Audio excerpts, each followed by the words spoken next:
My name is Crissan culinary graduate, batch 5 of 2009.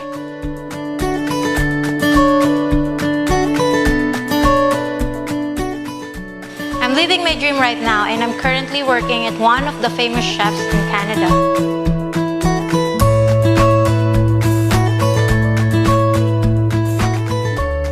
MIHCA is known in providing world-class culinary programs. So more than just cooking, they teach the students with a good attitude and a discipline to be successful in the culinary field.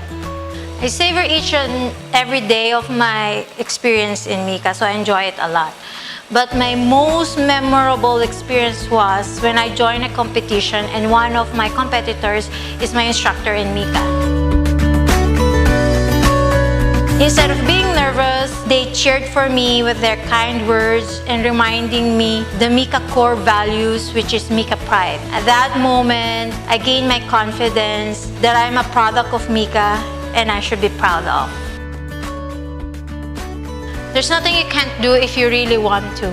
Just believe in yourself, have faith in your abilities.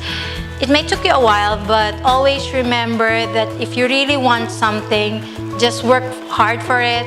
And everywhere you go, always remember that don't just exist because you are born to stand out, but always, always be humble.